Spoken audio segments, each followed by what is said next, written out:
целия Европейския съюз ние сме една от най-евтините столици на имоти. Много хора искат цените, пазара да се срине.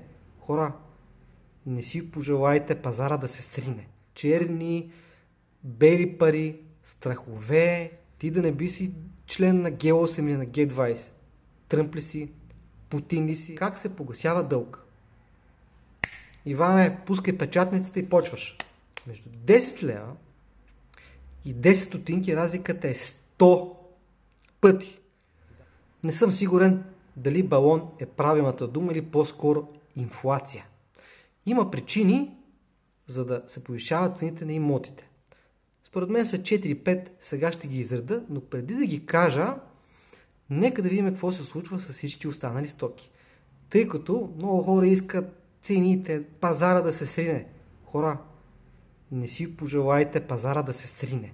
А ако пазара се срине и цените наистина за година паднат с 30, 40, 50%, ще се чудиме къде и по какъв начин да вържеме двата края и да си купим основните продукти. Не си го пожелай, ще ви кажа защо. Всеки един продукт, свързан с живота на човека, е обвързан с жилищата. Какво се случи с водата, с хляба, с горивото, с всяка една стока, която купуваме ежедневно? Един шоколад на най-известната фирма, тъй като си позволявам рядко да ям шоколад, когато съм си лишавал много време и спортувам и така нататък, искам да хапна един шоколад да ми стане готино, извинявате, от 2,50 стана 5,50. Това е един път от раз така си повиши цената.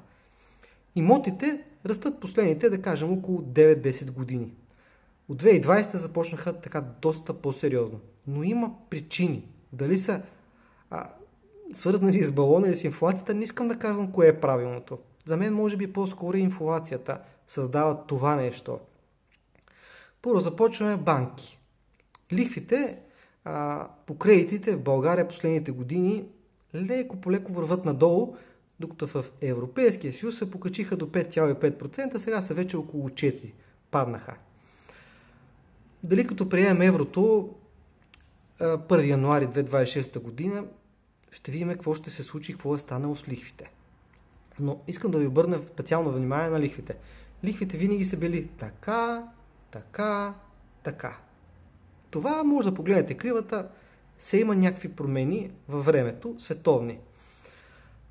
2010 до 2022, преди да се повишат лихвите в Европейския съюз, за целия съюз бяха под 1% до 1,5%. Германия като най-гъсто населената държава, лихвите бяха 0,8% по ипотечните кредити. Какво ще стане за в бъдеще? Дали пак ще стигнат надолу? Предстои да разберем. Ще видим. Приемане на еврото. Това е нещо, което изключително много повлия на пазара. Черни, бели пари, страхове. Покрай това нещо и много европейци почват пак да поглеждат към България, големи инвеститорски фирми, ама големи, ви казвам големи, за да базат световни европейски пазари, които купиха тук парцели, предстои да строят и тези фирми ще пускат само под наем. В момента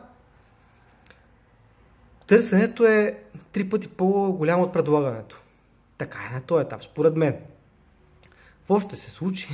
Ще видим.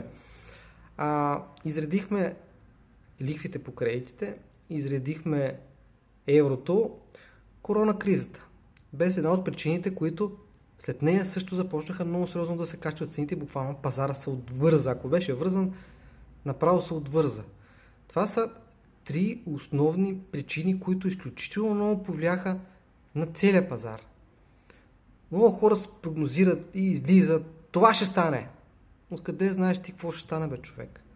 Ти да не би си член на Г8 или на Г20. Тръмп ли си? Путин ли си? Нещата хора се диктуват оттам. Наистина не съм... За мен не е балон. Последните 6 месеца леко почна да замириса на балон, защото малко изкуствено стана. Но нека да погледнем какво се случва около нас. В целия Европейски съюз ние сме една от най-евтините столици на имоти.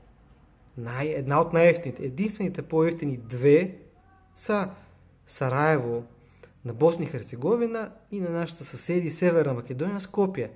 Всички останали държави имотите са по-скъпи. Аз не казвам, че имотите в България са евтини. Но такъв е пазара. Инфлацията, това е нещо, което загатнах и не споделих в 4 неща, за мен е основното нещо, което влияе на целия пазар. Печатането на пари. Погледнете колко е световния дълг и колко е брутния вътрешен продукт на световния дълг. 2 пъти разлика плюс за дълга. Как се погасява дълг? Иване, пускай печатницата и почваш.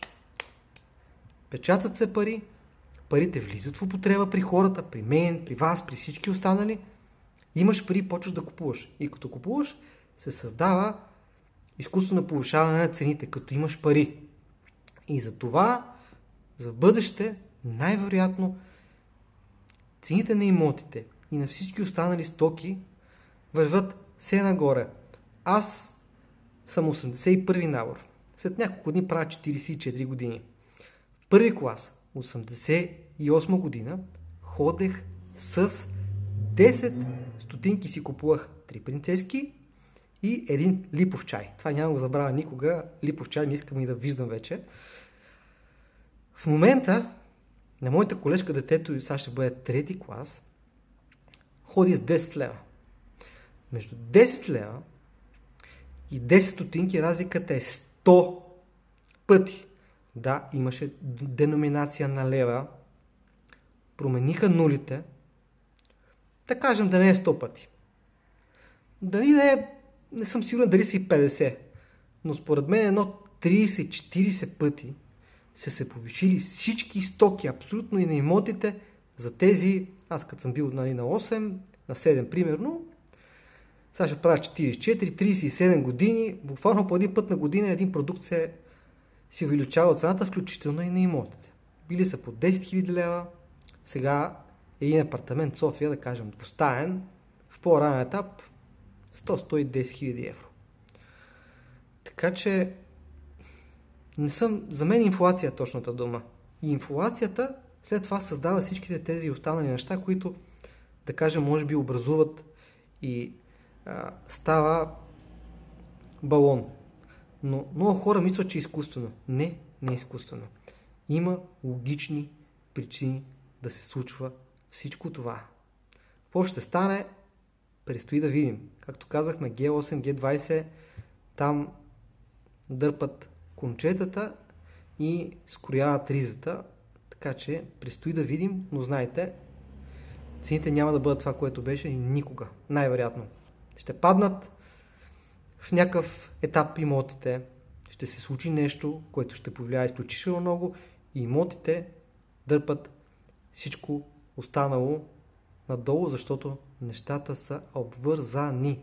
За да имаш криза, трябва да има липса на работни места, трябва да няма продукти. Не е изкуствено. Всичко, както се казва, крушката си има опашка. Това ми е мнението.